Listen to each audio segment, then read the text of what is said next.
얘들아, 안녕. 나는 수학의 마법사야. 오늘은 아주 신비로운 이야기를 들려줄게. 바로 수학은 자연의 비밀을 알아내는 학문이라는 거야.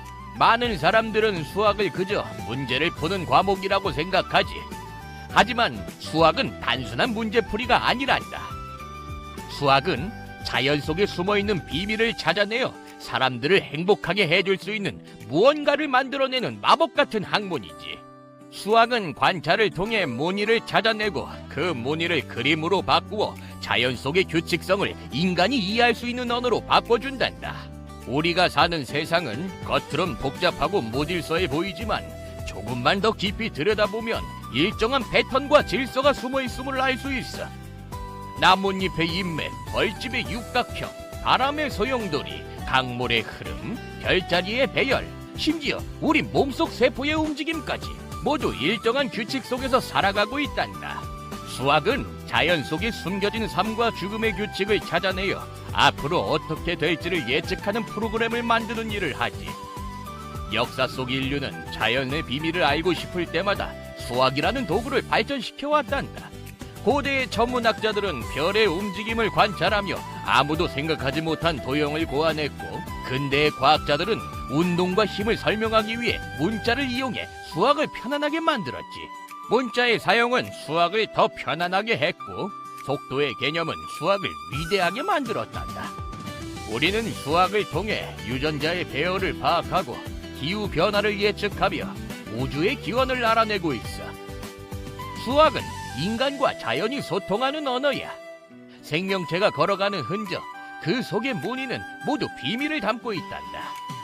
자연의 구조는 끝없이 반복되는 형태를 가지고 있어.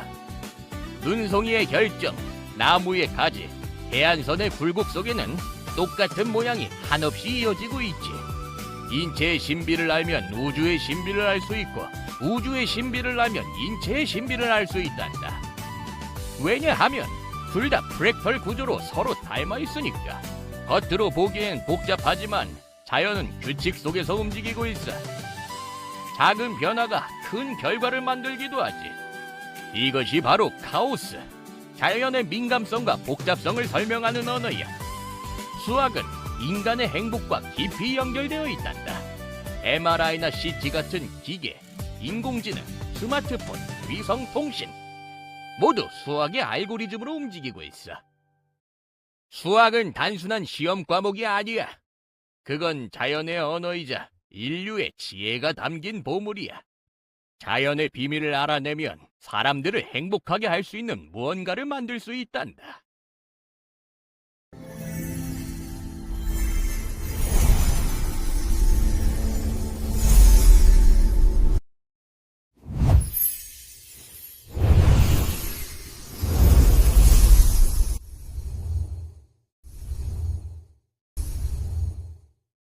수학은 자연의 생성과 소멸의 비밀을 밝혀내는 학문이야. 자연의 비밀을 이해하려면 먼저 자연의 구조인 프랙탈과 보이지 않지만 분명히 존재하는 힘의 세계, 즉 카오스의 세계를 알아야 한단다. 우리 주변의 모든 생명체 속에는 무늬들의 모둠, 즉 패턴이 숨어 있어. 그리고 그 패턴 안에는 또 다른 패턴이 들어있단다. 패턴은 무늬처럼 생성과 소멸을 반복해. 하지만 얘들아, 이 패턴의 움직임은 눈으로 잘 보이지 않아. 왜냐하면 패턴은 입체 구조로 되어 있어서 겉으로 드러나지 않는 부분이 많기 때문이지. 그래서 수학의 눈으로 봐야만 무질서 속의 질서를 찾아낼 수 있는 거야. 수학은 화학을 넘어 물리학의 세계도 들여다볼 수 있단다. 수학자들은 자연과 닮은 구조인 프랙탈의 세계도 다루고, 보이지 않는 카오스의 법칙도 두려워하지 않아. 수학은 사실 인문학을 기반으로 한 학문이야.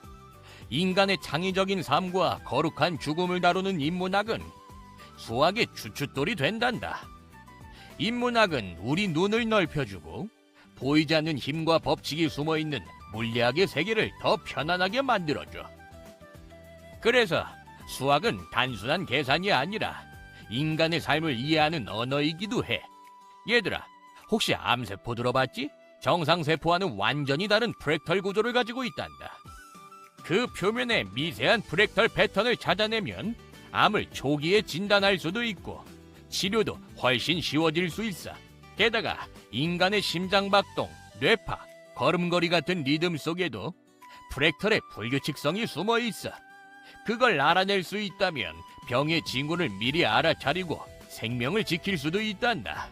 수학은 자연의 구조인 화학의 세계와 보이지 않는 힘의 법칙이 숨어있는 물리학의 세계를 연결시켜 생명체의 생성과 소멸의 메커니즘을 찾아내게 해.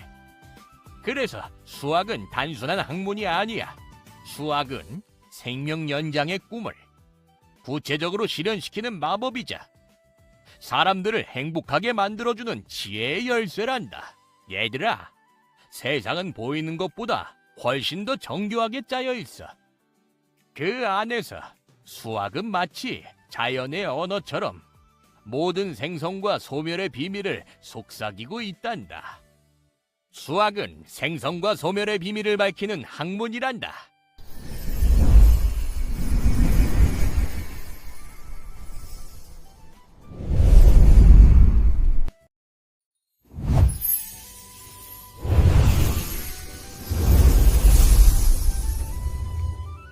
얘들아, 잘 들어보렴. 수학은 자연 속에 들어있는 삶과 죽음의 흔적, 생성과 소멸의 비밀을 알아내는 학문이란다.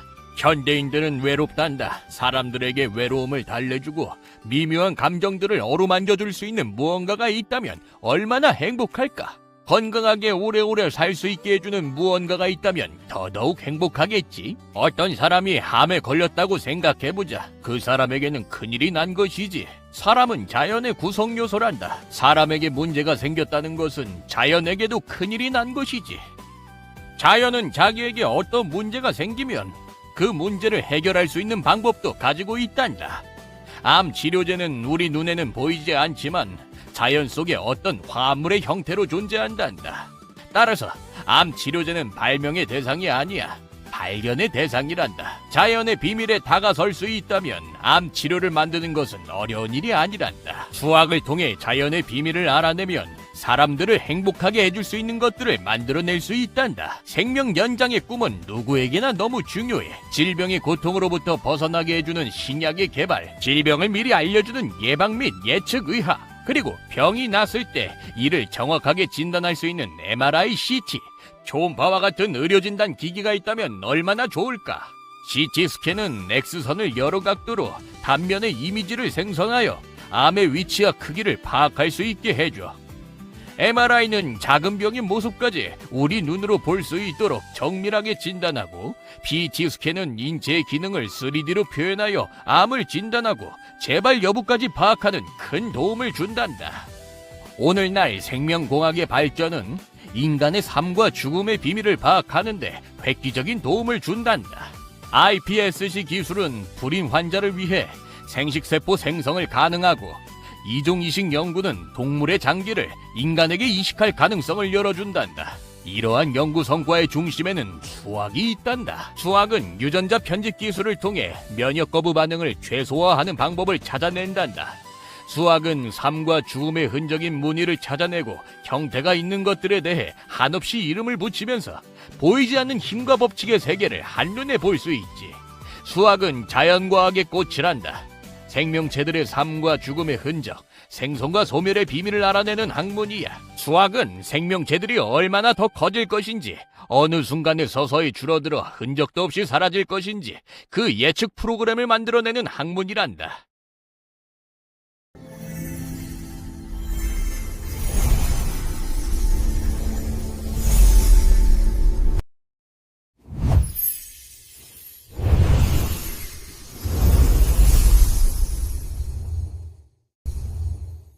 얘들아, 안녕. 나는 신비로운 수학의 마법사란다. 오늘은 너희에게 아주 특별하고 놀라운 비밀을 들려줄게. 이 세상 모든 생명체가 어떻게 살아가고 번성하는지에 대한 비밀 말이야. 바로 수학은 생존을 유지하고 번영하는 데 필요한 모든 비밀을 알고 있다는 거지. 이 비밀은 아주 오래전부터 자연 속에 숨겨져 있단다. 세상의 모든 생명체는 단순히 살아가기만 하는 것이 아니란다. 작은 풀 한 포기부터 거대한 고래까지 모두가 각자의 방식으로 생존을 위한 지혜를 품고 있지. 오래 살아남고 자신들의 종족을 이어가기 위해 숨겨진 놀라운 비밀을 품고 있단다. 마치 자연이 수학으로 짠 아름다운 무늬처럼 말이야. 박테리아는 더럽고 무섭다고만 생각할지 모르지. 하지만 사실은 우리 몸속에서 함께 살아가는 아주 소중한 친구들이란다. 우리 몸의 건강을 지켜주는 중요한 역할을 하지. 그들이 없다면 우리는 건강을 잃고 말 거야. 우리 몸의 균형이 깨지고 여러 가지 질병에 시달리게 될 수도 있단다. 박테리아는 우리 몸의 작은 수호자라고 할 수 있지. 하지만 환경이 나빠지면 그들은 살아남기 위해 몸부림치고 때로는 우리에게 병이 되어 나타나기도 한단다. 마치 작은 영웅들이 위험에 처한 것처럼 말이야. 사람들은 병에 걸리면 약을 먹지. 하지만 약은 박테리아에게는 아주 강력한 독과 같아. 약은 박테리아를 공격해서 없애려고 한단다. 처음엔 약에 맞서 막아내지만 시간이 지나면 더 강한 슈퍼 박테리아가 나타나 약에도 끄떡없이 살아남으려 한단다. 마치 진화하는 전사들처럼 말이야. 얘들아, 수학은 바로 이 모든 과정을 설명하는 아주 특별한 언어란다. 생명체들이 어떻게 변화하고 적응하는지 수학으로 이해할 수 있지. 그러니 기억하렴. 수학은 단순히 어려운 문제풀이가 아니라 이 세상 모든 생명체의 생존과 번영에 대한 깊은 지혜를 알려주는 학문이란다. 수학은 우리 주변의 모든 것에 숨어 있어. 우리가 자연을 존중하고 이해할 때 수학은 우리를 더 나은 미래로 안내해 준단다. 자연의 언어인 수학을 통해 우리는 더 현명해질 수 있어. 얘들아, 이제 알겠지? 너희도 수학의 눈으로 자연의 숨겨진 비밀을 찾아보지 않겠니? 수학은 너희에게 놀라운 세상을 보여줄 거야.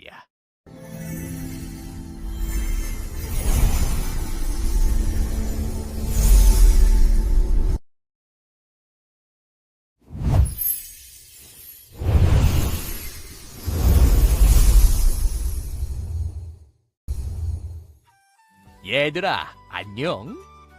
오늘은 아주 신기하고도 중요한 이야기를 해보려고 해. 바로 수학은 종족을 보존하는 비밀을 알고 있다는 거야.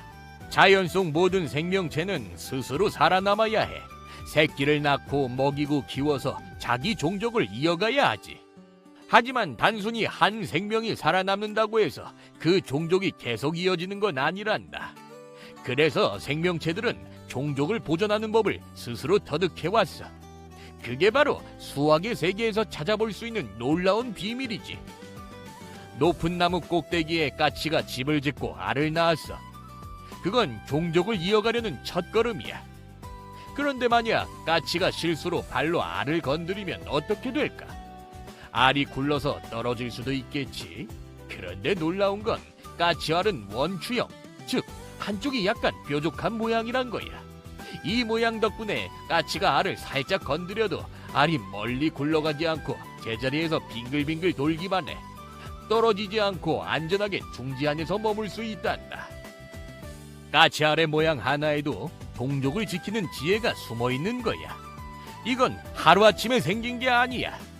수천, 수만 년 동안 살아남기 위해 수없이 많은 변화 끝에 만들어진 모양이지.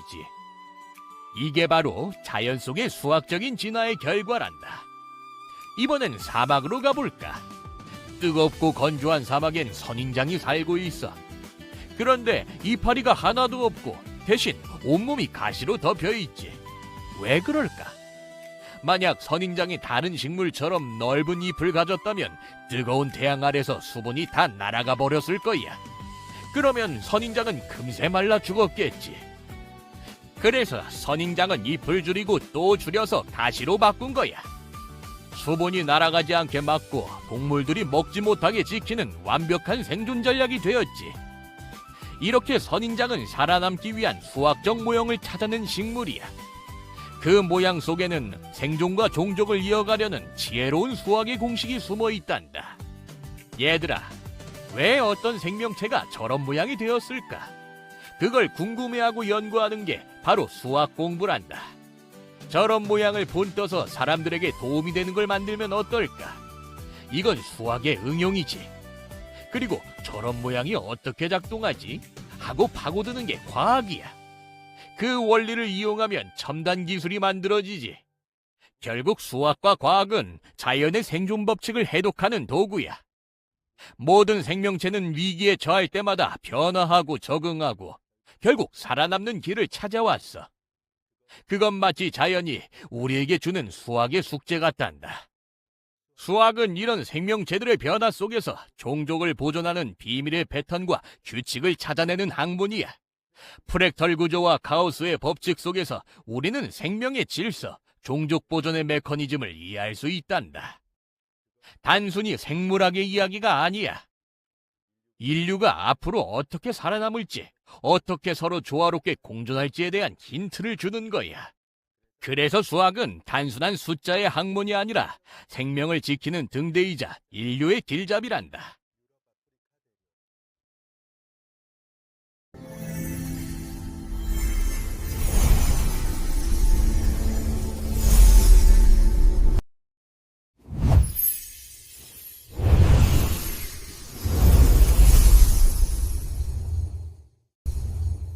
얘들아, 안녕.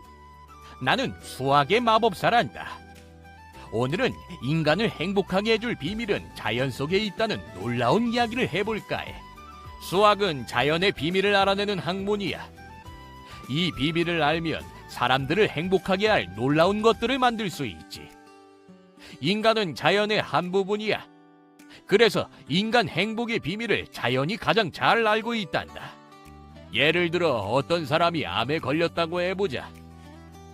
그건 그 사람에게 큰일이 생긴 거야. 하지만 사람은 자연의 일부이기에 자연에게도 문제가 생긴 거라고 할 수 있단다. 자연은 스스로 문제를 해결할 방법을 이미 가지고 있어. 암을 치료할 물질은 자연 속의 화합물 형태로 존재하고 있단다. 그걸 우리가 찾아내는 게 바로 수학의 마법이야. 그럼 무엇이 사람들을 행복하게 할까? 요즘 사람들은 외로워. 외로움을 달래고 마음을 어루만져줄 무언가가 있다면 얼마나 좋을까? 또 건강하게 오래 살 수 있는 놀라운 무언가가 만들어진다면 얼마나 멋질까? 현대인들은 물질적으로 풍요롭지만 마음은 외롭고 고립되기 쉬워. 그래서 자신을 위로해줄 무언가를 찾고 있지. 스마트폰은 외로움을 달래는 장치이기도 해. 하지만 그것만으로는 부족해. 스마트폰은 사람과 자연을 이어주는 소통의 마법 채널이 되어야 해. 예전엔 책으로 지식을 얻었지. 하지만 이제 책은 교육을 주고받는 다리, 즉 수많은 사람들을 이어주는 소통의 마법 통로가 되어야 해. 특히 수학책이라면 더더욱 그래야 해. 수학책이 사람들과 마음을 나누려면 자연 언어로 써야 하고 전 세계 수학교육 표준을 따르는 게 중요하단다. 수학은 자연의 비밀을 알아내는 학문이야. 그 비밀을 알아내면 사람들을 행복하게 해줄 무언가를 만들어낼 수 있단다. 사람들은 모두 건강하게 오래 살기를 꿈꾸지. 병의 고통에서 벗어나게 해주는 신약, 질병을 미리 알아내는 예방의학, MRI나 초음파, CT처럼 몸속을 정밀하게 보는 기술들. 이 모든 것들은 인간을 행복하게 해주는 마법 같은 것들이야. 이런 기술들을 첨단 산업 기술이라고 부르지. 그 모든 기술의 뿌리에는 언제나 수학이 숨어 있어. 그래서 수학은 모든 첨단 산업의 원천 기술이란다. 한 나라의 수학 실력은 곧 국가 경쟁력이란다. 그들은 자연의 질서와 원리를 이해하고 그 힘을 기술과 삶에 활용한단다. 인간의 행복은 자연의 아름다운 질서에 순응하는 것에서 시작된단다. 수학은 생존을 유지하고 종을 보존하는 비밀을 발견하여 우리의 삶을 더욱 풍요롭고 건강하게 만든단다. 그러니 얘들아, 자연과 가까이 지내렴. 우리의 일상의 모든 부분이 자연의 비밀을 발견하는 실천이 된다면 행복한 삶은 누구에게나 활짝 열려 있을 거야.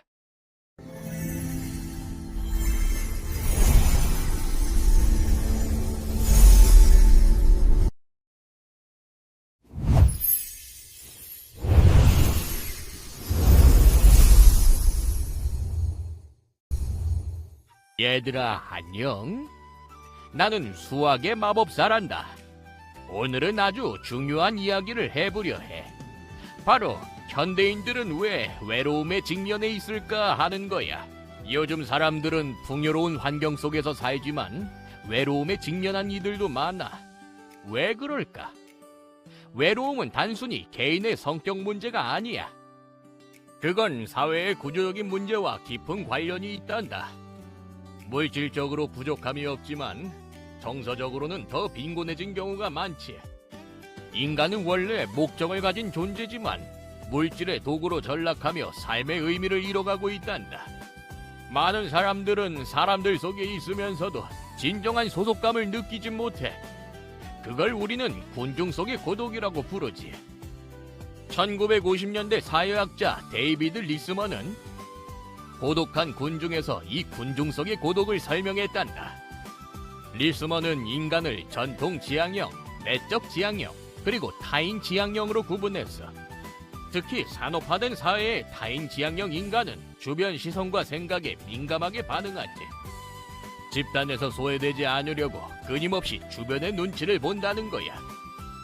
겉보기엔 사교적이지만 속으로는 더 큰 불안과 고립을 느끼게 돼.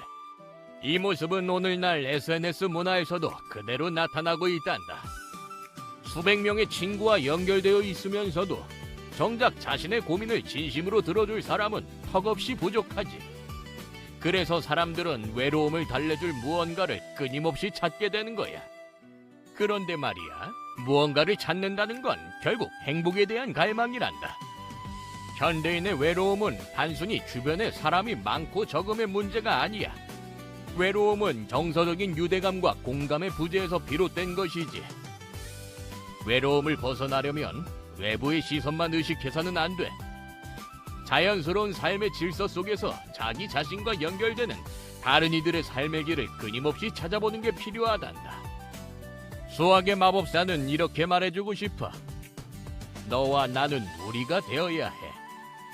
진정한 삶은 자신의 삶을 사라지게 하는 것이 아니라 삶을 살아가는 것으로 바꾸는 거야. 누구나 태어날 땐 혼자 울지만 죽음에 이르렀을 때 주변에서 울어주는 사람이 많다면 그 사람은 외로움 없이 열심히 살아온 인생이었을 거야. 이제 마지막으로 수학의 마법사가 가장 사랑하는 말로 마무리할게. 수학은 자연의 비밀을 알아내는 학문이란다. 자연의 비밀을 알아내면 사람들을 행복하게 해줄 수 있는 무언가를 만들어낼 수 있어. 외로움을 달래주고 미묘한 감정들을 어루만져 줄 수 있는 것들이 있다면 사람들은 훨씬 더 행복할 거야.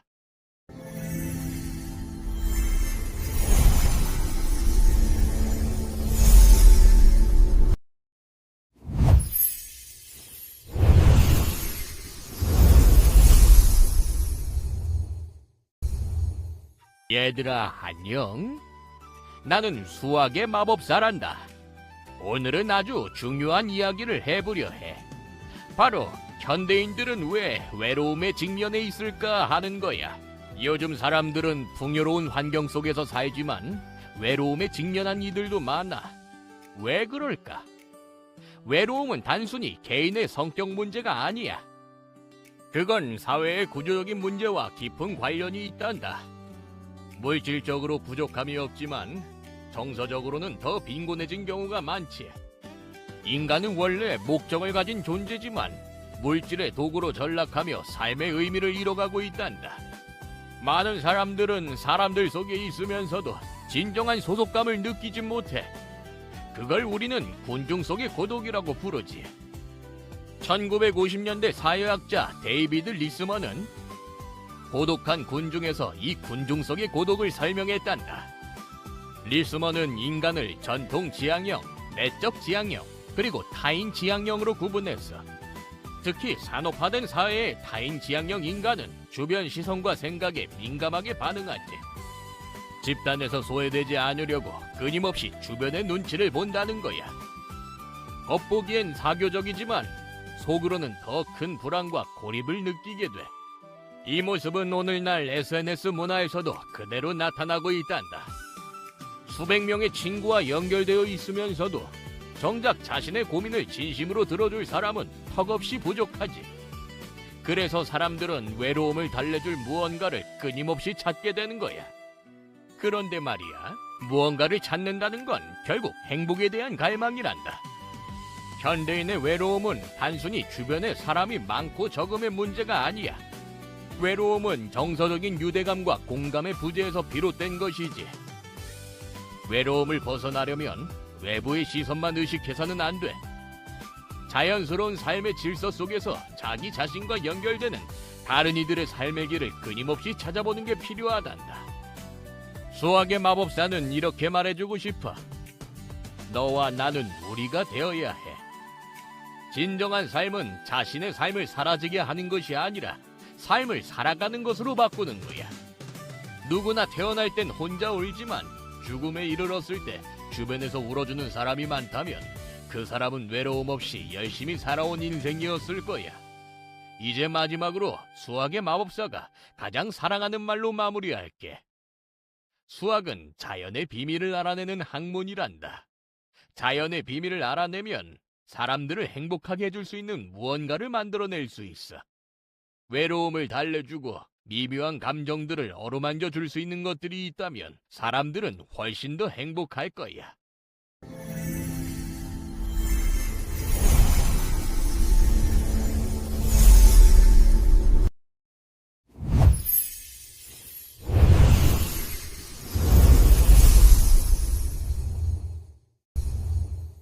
얘들아, 안녕. 오늘은 우리가 매일 손에 쥐고 있는 스마트폰 속에 숨어있는 마법 같은 수학 이야기를 해볼까? 옛날에는 전화는 단지 말을 주고받는 도구였단다. 그러던 어느 날 컴퓨터와 휴대전화가 손을 잡았어. 그렇게 해서 스마트폰이라는 마법 상자가 태어났단다. 이 마법 상자 하나로 전화도 하고 영상도 보고 문서도 만들고 심지어 세상과 연결될 수 있단다. 정말 놀랍지 않니? 얘들아, 무선 통신이 가능하려면 자연의 법칙을 이해해야 해. 두 물체가 서로 끌어당기는 힘, 그게 바로 소통을 가능하게 하는 비밀이지. 보이지 않지만 수학은 우리를 연결하는 달이란다. 스마트폰 회로 속 전자신호가 흐르는 3D 세계가 펼쳐져. 회로 사이를 떠다니면 수학 공식과 파동 그래픽이 보이지 않는 연결을 시각적으로 보여주지. 요즘 사람들은 물질적으로 풍요롭지만 마음속은 종종 텅 비어 있단다. 그럴 때 스마트폰은 외로움을 달래주는 마법의 친구가 되어주지. 사람들은 메시지를 주고받으며 마음을 나누고 영상 속에서 웃고 울고 음악으로 위로를 받는단다. 그리고 이렇게 말하지. 나는 혼자가 아니야. SNS 화면이 펼쳐지고 다양한 사람들이 웃는 얼굴로 영상과 메시지를 나누고 하트, 이모티콘, 좋아요 아이콘을 보내기도 하지. 책은 지식의 창고이기도 하지만 이제는 교육자와 학습자를 이어주는 소통의 통로가 되었단다. 스마트폰도 마찬가지야. 사람의 감정을 이어주는 마법의 통로지. 스마트폰은 단순한 기계가 아니야. 그건 사람의 감정을 이해하고 위로하는 장치야. 그리고 그 중심에는 바로 수학이 있단다. 얘들아, 아무리 기술이 발달해도 소통이 없다면 진짜 혁신은 일어나지 않아. 스마트폰을 따뜻한 마법봉처럼 사용해보려. 그 한마디가 누군가의 마음을 어루만질 수도 있단다.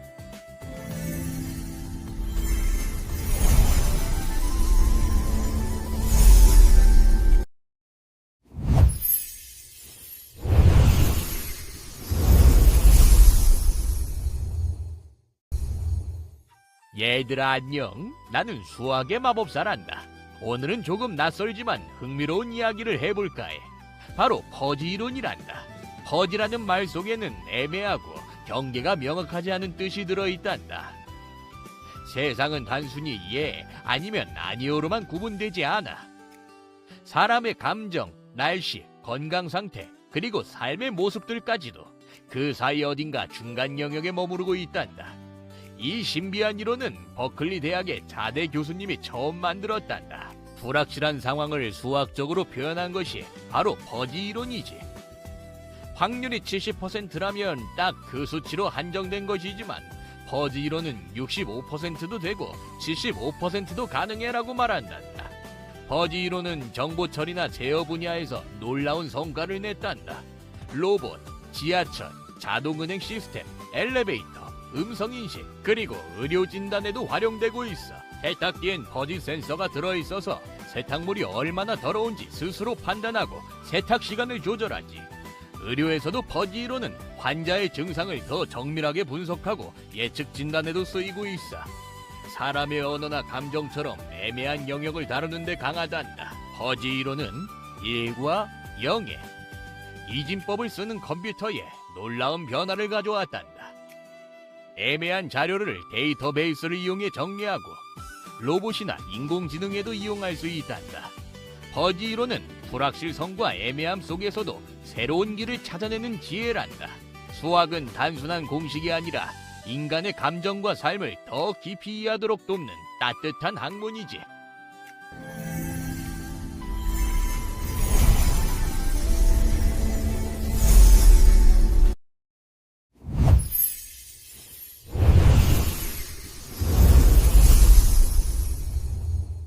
(21세기) 과학의 중심 이론인 퍼지 제어와 가우스 이론.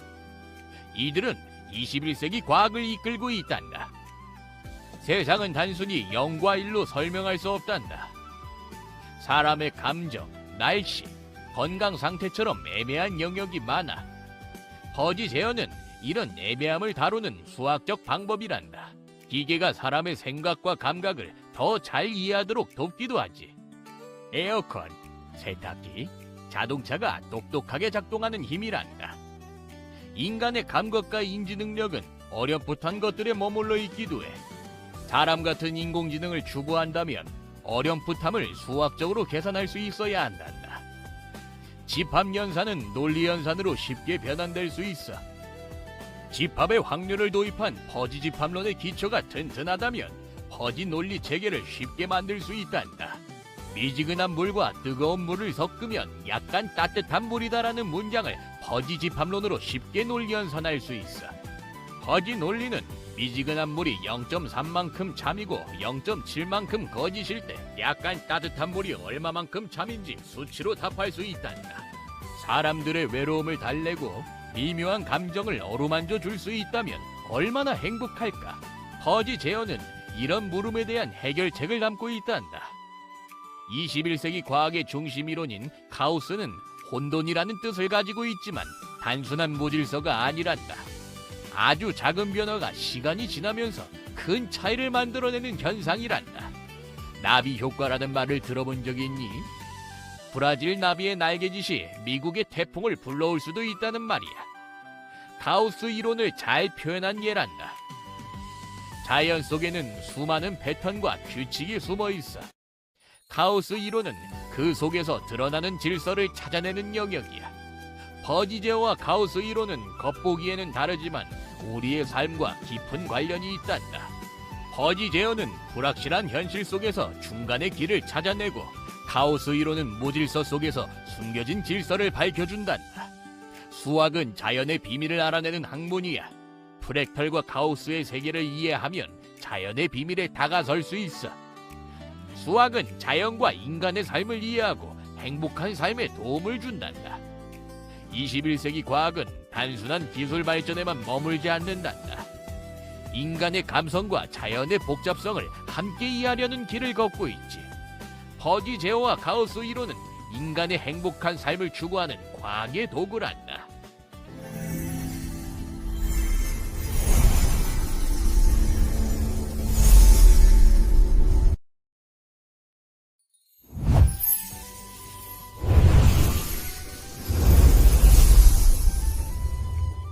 얘들아 안녕.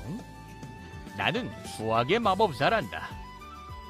오늘은 사람들에게 병은 어떻게 생겨났을까 하는 신비하고도 중요한 이야기를 해보자. 우리가 겪는 병은 단순히 외부에서 오는 것이 아니란다. 병은 자연 속 일상의 과정이며 우리 몸속에는 수많은 박테리아 친구들이 함께 살고 있어. 일부는 해로울 수 있지만 대부분은 우리 몸의 건강과 종족 보존을 돕는 착한 존재들이지. 병이 생기는 이유를 알려면 병원체, 즉 원인을 잘 살펴야 해. 우리 몸의 유전적 상황, 면역력, 그리고 생활 환경까지 모두 복합적으로 작용해서 병이 생기는 거란다.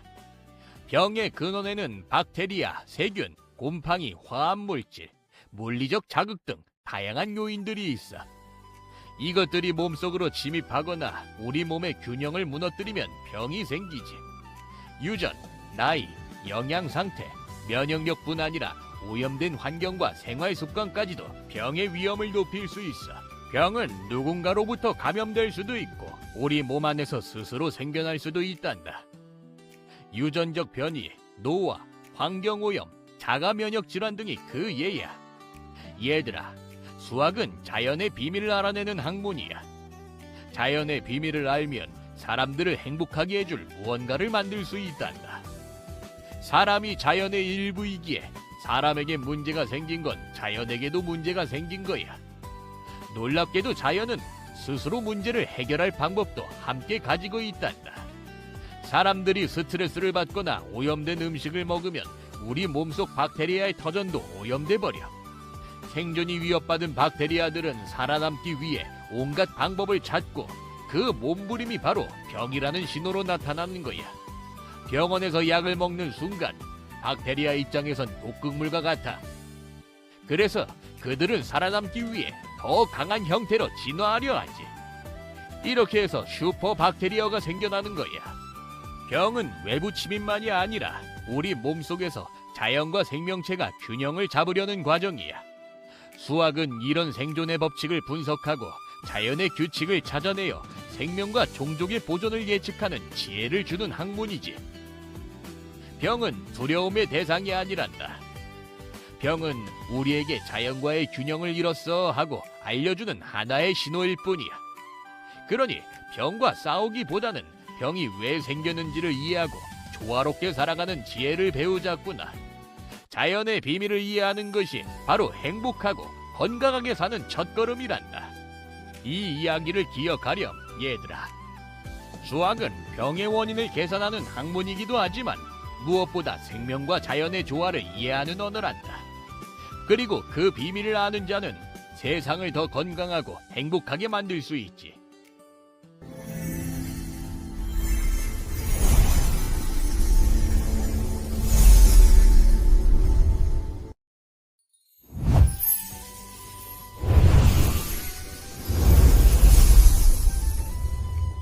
얘들아 안녕. 나는 사람들의 몸과 마음을 깊이 연구하는 수학의 마법사란다. 오늘은 너희와 함께 아주 신비하고 중요한 이야기를 해보려고 해. 바로 예방의학과 예측의학은 왜 우리에게 필요할까 하는 흥미로운 이야기 말이야. 수학은 단순히 숫자를 계산하는 것을 넘어 우리 주변에 자연이 품고 있는 비밀들을 밝혀내는 아주 특별한 학문이야. 이 비밀들을 우리가 제대로 알게 되면 모든 사람들을 더욱 행복하고 건강하게 만들어줄 수 있는 놀라운 힘을 가지게 된단다. 만약 우리가 병이 생기기 전에 미리 예측하고 그 병을 효과적으로 예방할 수 있다면 그것은 마치 생명을 더 길게 이어주는 마법과도 같은 일이 될 거야. 정말 놀랍지 않니? 예방의학은 병이 우리 몸에 찾아오기 전에 미리 대비하고 막는 지혜로운 의학 분야란다. 매일 손을 깨끗이 씻고 꾸준히 운동하는 것과 같은 작고 사소해 보이는 습관들이 바로 예방의학의 가장 중요한 시작점이 되는 거지. 그리고 예측의학은 언제쯤 어떤 종류의 병이 우리에게 생길지를 아주 정확하게 미리 알려주는 첨단 분야야. 수많은 방대한 데이터를 정밀하게 분석해서 미래의 건강을 계산해내는 바로 수학이 가진 강력한 힘이 여기에 쓰이는 거란다. 만약 수학이라는 학문이 없었다면 오늘날 우리가 누리고 있는 발전된 의학기술들도 결코 존재할 수 없었을 거야. 수학은 의학 발전의 숨겨진 영웅이라고 할 수 있지. 의학이 수학과 굳건히 손을 잡을 때 우리는 단순히 오래 사는 것을 넘어 훨씬 더 행복하고 건강한 인생을 살아갈 수 있어. 그러니 수학을 결코 무서워하지 말고 그 안에 숨어있는 생명의 놀라운 마법을 함께 찾아보자.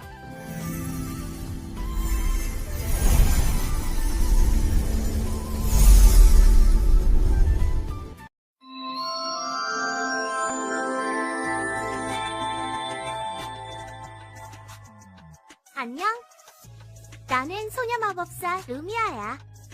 오늘은 사람들을 아프게 하는 병과 그 병을 치료하는 신약의 비밀 이야기를 들려줄게.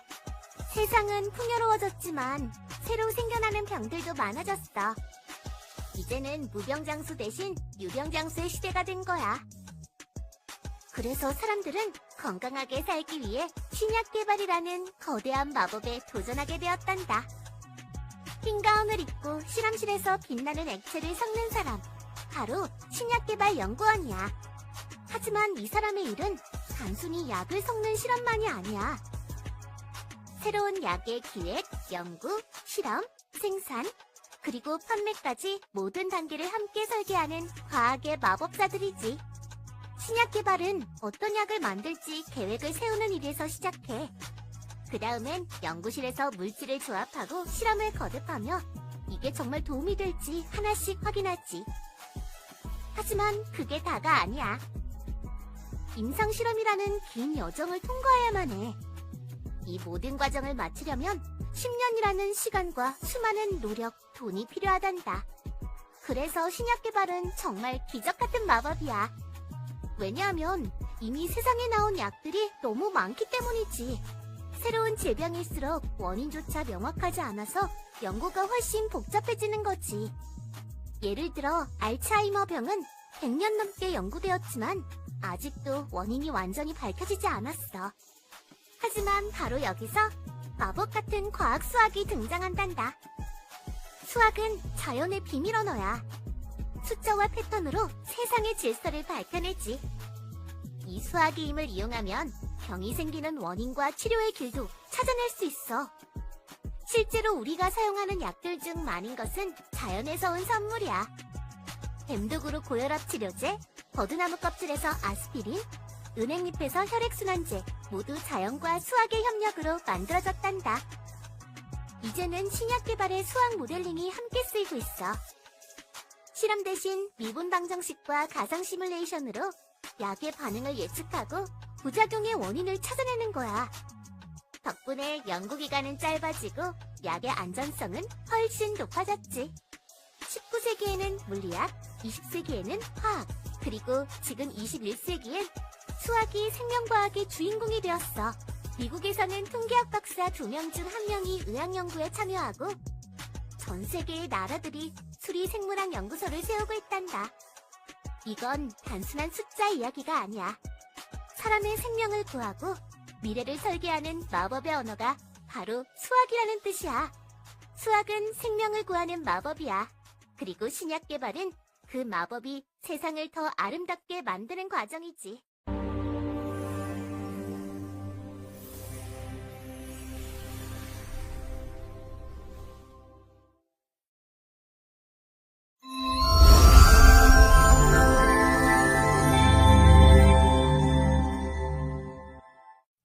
안녕.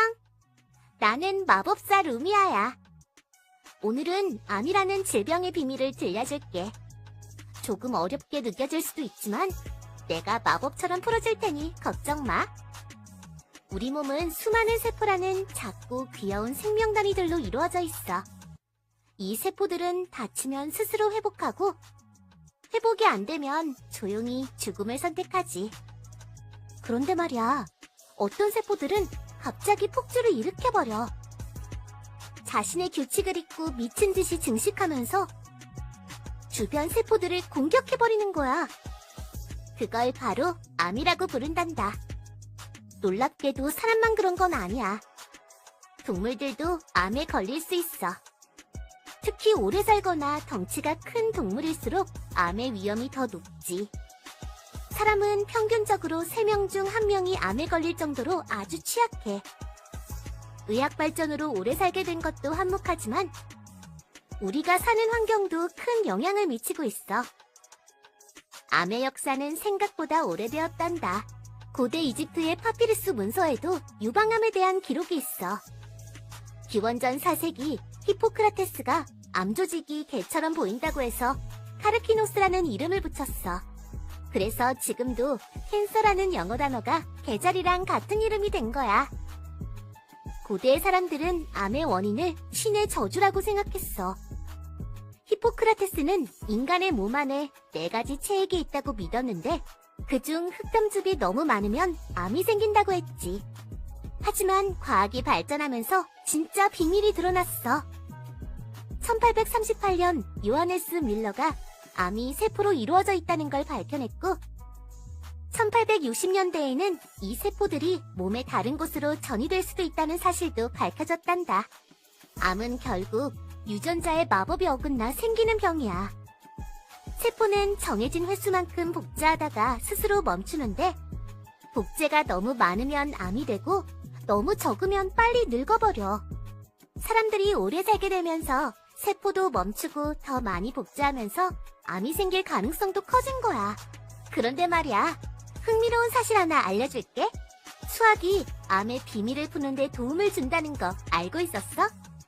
잠이 부족할수록 암 발병률이 높아지는 이유를 설명하는 수학 모델이 있고 또 지수함수를 이용하면 암이 생길 확률을 계산할 수도 있대.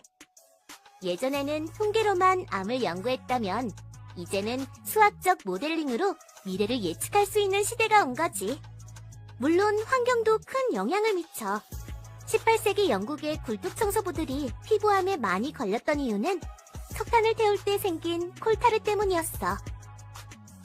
그리고 지금은 모두가 아는 대표적 발암물질이지. 담배 연기 속 타르는 콜타르보다 더 위험하대. 술도 암을 불러오지. 와인 한 잔 알코올을 많이 마시면 위암, 식도암, 유방암 위험이 커지고 짠 음식은 위암을, 탄 음식과 지방은 결장암을 불러온대. 가공식품에 들어있는 아질산염도 아주 위험해. 식도암이나 위암을 일으킬 수 있거든. 햇빛 아래 너무 오래 있으면 자외선 때문에 피부암이 생기기도 해. 자외선보다 더 강력한 방사선은 세포 속 염색체를 뒤틀어 백혈병이나 갑상선암을 일으킬 수 있어. 유전적인 이유로 가족 중 누군가 암에 걸렸다면 그 체질이 이어질 수도 있단다. 그렇지만 희망은 있어. 암은 예방이 가능한 병이기도 하거든. 매일의 식습관을 조금만 바꿔도 충분히 지킬 수 있어. 채소와 과일을 많이 먹고 짠 음식이나 탄 음식은 멀리해봐. 발달한 가공식품은 줄이고 자연의 색을 담은 음식으로 식탁을 채워봐. 그게 바로 내 마법보다 더 강력한 진짜 치유의 주문이야. 세포의 균형을 지키는 건 결국 우리의 선택이란다. 이게 오늘의 마법 수업의 결론이야. 자, 이제 너도 루미아의 마법 한마디를 기억해봐. 진짜 마법은 마음과 몸의 조화 속에 숨어있다.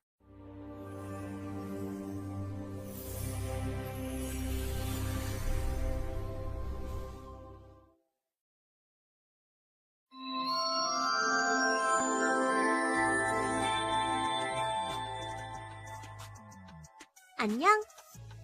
나는 마법사 루미아야. 오늘은 아주 오랜 세월 동안 인류를 괴롭혀온 병, 바로 암에 대한 이야기를 해볼까 해. 조금 무서울 수도 있지만 진짜 마법은 이해에서 시작된단다. 그러니까 용기 내서 내 이야기를 들어줘. 고대 이집트의 미라와 콜럼버스 이전, 아메리카의 미라에서도 악성 종양이 발견되었어. 이 말은 암이 정말 오래전부터 사람들의 생명을 위협해왔다는 뜻이지. 그래서 인류는 수천 년 동안 암의 정체를 밝히고 정복하기 위해 싸워왔단다. 의학의 역사는 바로 암과의 전쟁의 역사라고 불러도 될 정도야. 하지만 희망은 있어. 의학이 발전하면서 암 환자들의 생존율은 점점 높아지고 있거든. 요즘은 수술, 방사선 치료, 그리고 항암 치료 같은 방법으로 암을 다루고 있어.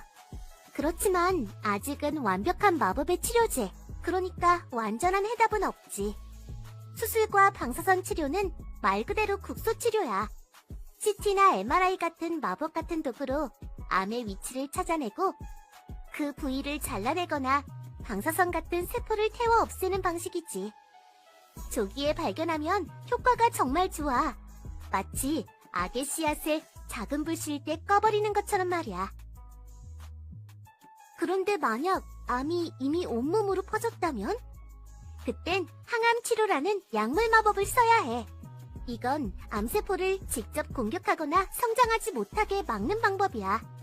첫 번째 목적은 완치, 두 번째는 확산 억제, 세 번째는 고통 완화야. 1세대 항암제는 세포독성 항암제야. 암세포를 직접 공격하지만 정상세포까지 공격하지. 2세대 항암제는 표적 항암제야. 암세포만 정확히 골라 공격해 부작용이 줄었지. 3세대 항암제는 면역 항암제야. 내 몸의 방어력이 스스로 깨어나는 마법이지. 사실 암치료제의 씨앗은 이미 자연 속에 존재하고 있어. 우리가 아직 그 마법을 발견하지 못했을 뿐이지. 고대 그리스의 히포크라테스는 이렇게 말했어. 자연은 최고의 의사다. 지금 사용하는 항암제 중에도 식물에서 온 것들이 많단다. 예를 들어 태평양 주목나무에서 발견된 탁솔은 유방암, 난소암, 폐암 치료에 큰 효과를 보였어. 그러니까 암 치료제는 완전히 새로 만드는 게 아니라 자연이 이미 만들어둔 해답을 우리가 찾아내는 일이야. 마법은 이렇게 속삭이지. 진짜 발견은 세상 속에 이미 존재하는 것을 보는 눈이 열릴 때 이루어진다. 오늘도 루미아의 실험실엔 바람의 소리와 식물의 숨결이 들려. 어쩌면 다음 항암 치료제는 내 발밑 풀잎 속에 숨어 있을지도 몰라.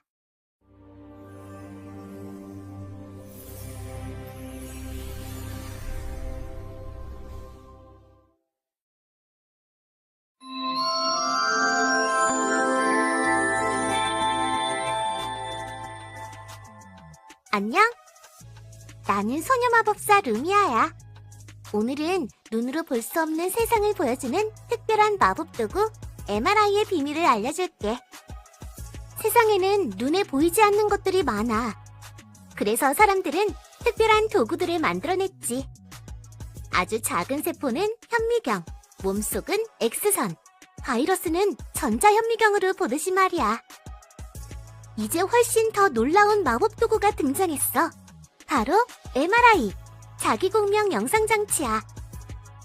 이 도구를 만든 폴 로터버와 피터 맨스필드는 2003년에 노벨 생리의학상을 받았단다.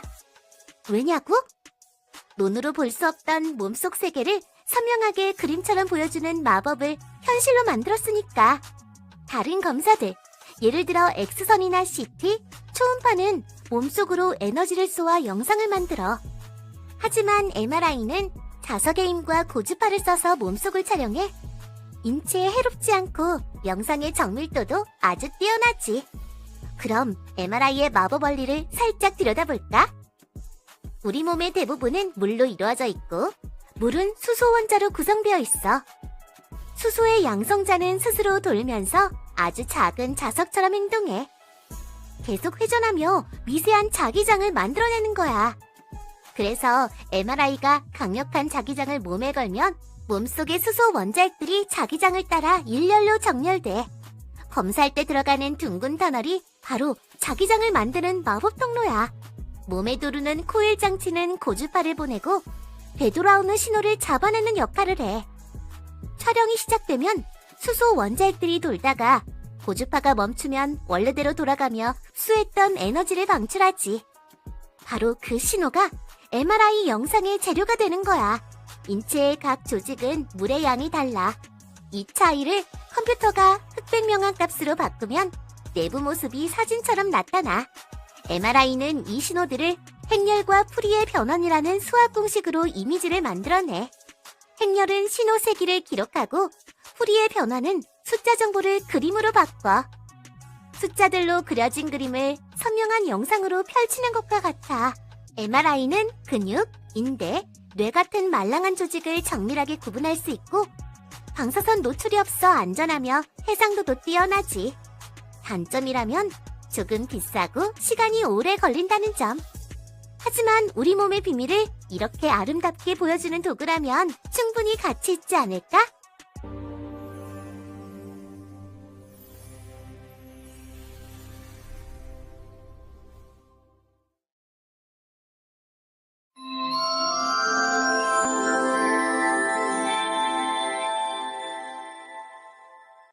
안녕. 나는 소리의 비밀을 다루는 마법소녀 루미아야. 오늘은 눈에 보이지 않는 진동의 세계, 바로 초음파 마법을 알려줄게. 귀 기울여봐. 우리가 들을 수 있는 건 20에서 2만 헤르츠의 진동이야. 그보다 훨씬 빠른 소리는 바로 초음파란다. 박쥐나 돌고래 같은 친구들은 초음파로 세상을 본대. 박쥐, 돌고래는 초음파를 내보내고 돌아오는 메아리로 세상을 그려내는 거야. 음파는 움직이는 물체의 마음을 읽을 수 있는데 이걸 도플러 효과라고 해. 다가오면 소리는 높게, 멀어지면 낮게 들리지. 박쥐는 이 마법으로 움직이는 먹이의 속도까지 알아낼 수 있어. 루미아야, 사람도 초음파를 쓸 수 있어? 그럼 바로 초음파 검사란다. 방사선을 쓰지 않아 안전하고 몸속 장기의 움직임을 영상으로 볼 수 있지. 초음파의 핵심 도구는 탐촉자야. 초음파를 내보내고 돌아오는 소리를 받아 컴퓨터가 영상을 만들지. 그 안엔 풀이의 변환 같은 수학 마법이 숨어 있어. 볼록한 탐촉자는 넓게, 서념은 세밀하게, 길쭉한 건 깊은 곳까지 본단다. 이건 모두 기하학의 마법 덕분이지. 요즘엔 인공지능도 초음파 마법을 배우고 있단다. 로봇은 흐릿한 영상을 선명하게 만들고 질병을 빠르게 찾아내지. 수학과 과학이 만나면 보이지 않던 세계도 이렇게 눈앞에 펼쳐진단다. 초음파는 들리지 않는 진동을 이용해 세상을 그려내는 마법이야. 수학과 과학, 그리고 기술이 만나면 세상의 비밀이 눈앞에 펼쳐진단다.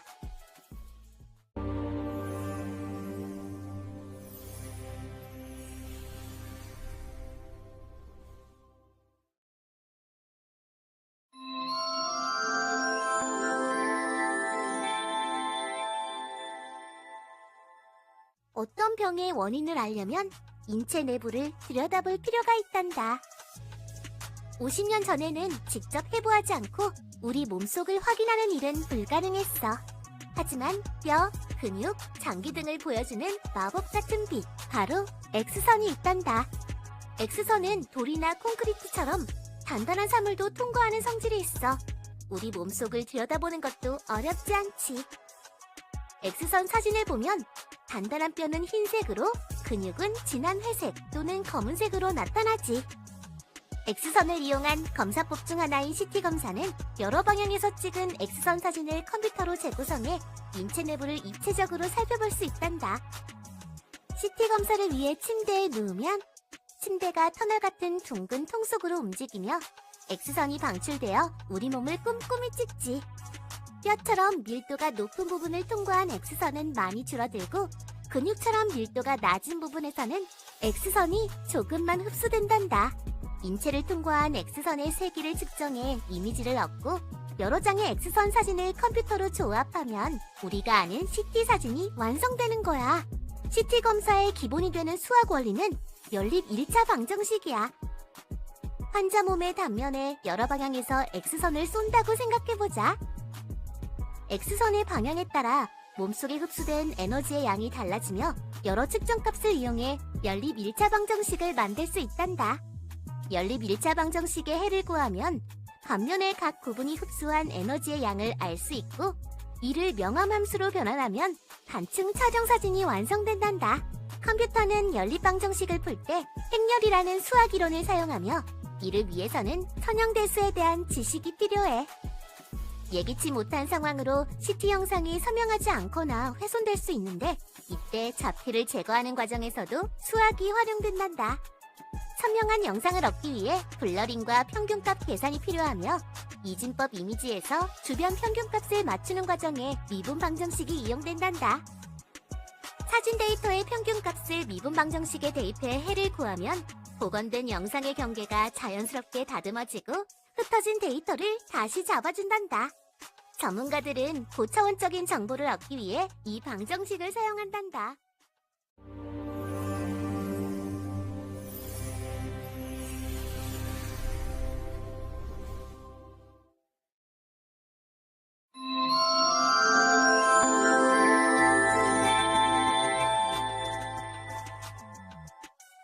안녕 꼬마 마법사들. 오늘은 세상을 바꾸는 특별한 마법 혁신 이야기를 들려줄게. 그건 바로 혁신이라는 이름의 마법이야. 혁신은 묵은 관습에서 벗어나 완전히 새롭게 하는 거야. 새로움이 가치와 연결될 때 비로소 완성되는 마법이지. 옛날 MP3 기술은 관심 없었지만 이동형 MP3 플레이어가 나타나자 세상이 달라졌어. 작은 기기 안에 음악을 넣고 어디서든 들을 수 있게 되었으니까. 2007년 스티브 잡스는 아이폰을 선보였어. 휴대전화에 무선 인터넷과 음악 재생 기능을 더해 하나의 기기로 만든 놀라운 발명이었지. 혁신은 거창한 발명뿐만이 아니야. 배달앱으로 음식을 주문하고 모바일 결제를 하는 것도 모두 우리 일상의 작은 혁신들이야. 가족이 집에서 식탁에 둘러앉아 앱으로 주문한 음식을 맛있게 먹을 수 있지. 스마트폰으로 세상이 연결되었어. 이제는 인공지능 덕분에 누구나 혁신을 만들 수 있어. 자율주행 로봇이 식당에서 접시를 치우고 박물관에서는 관람객을 따라다니며 설명을 해주지. 우리는 지금 풍요의 시대를 살고 있어. 정체되지 않으려면 더 다양한 기술을 연결해야 해. 혁신만이 지속적인 성장과 번영을 이룰 수 있는 길이란다. 혁신은 세상을 새롭게 만드는 마법이야. 새로움이 가치와 만나 사람들의 삶을 편하게 해줄 때, 그때 진짜 혁신의 빛이 반짝인단다.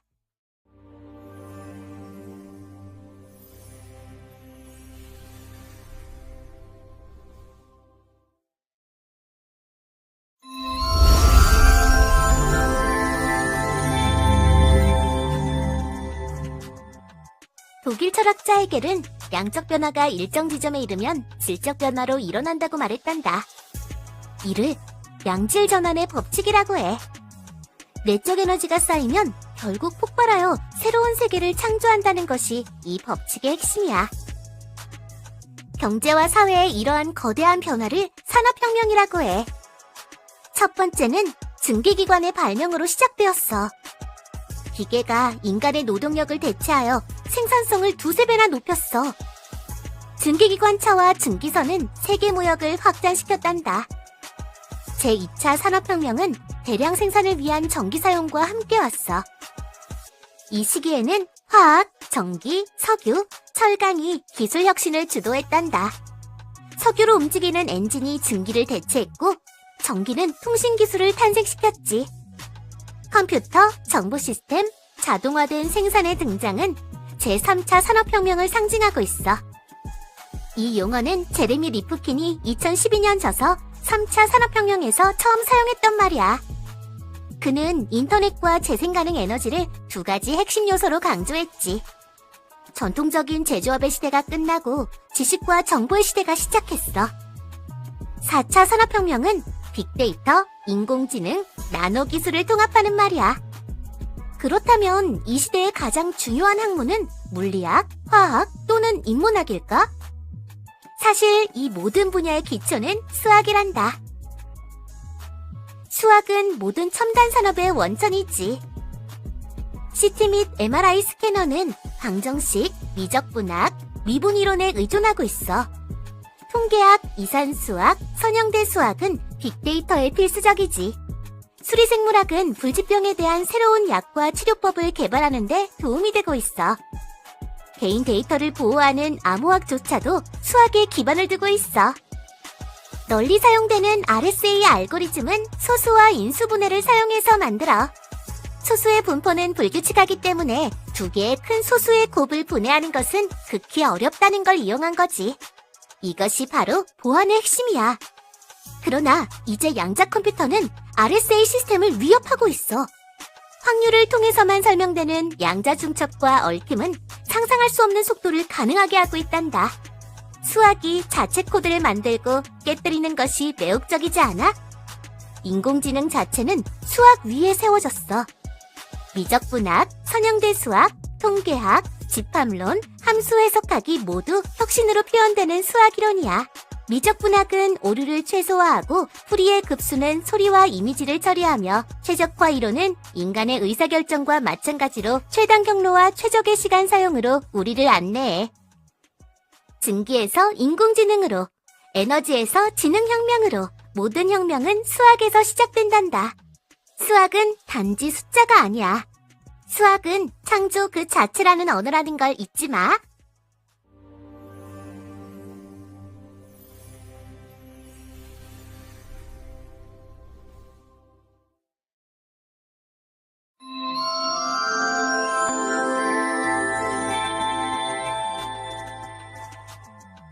안녕, 수학의 세계를 여행하는 마법소녀 루미아야.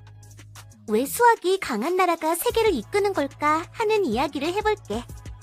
누구나 한 번쯤 이런 생각을 해봤을 거야. 계산기가 있는데 굳이 수학을 배워야 할까? 맞아. 미분이나 적분, 행렬 같은 건 일상 대화에서 거의 안 쓰이니까 말이야. 하지만 수학은 단순히 문제를 푸는 과목이 아니야. 세상을 움직이고 새로운 기술을 만드는 마법의 언어란다. 수학은 보이지 않는 곳에서 나라의 미래를 설계하고 있어. 프로그래머, 빅데이터 분석가, 금융 전문가 모두가 수학을 다루는 현대의 마법사들이야.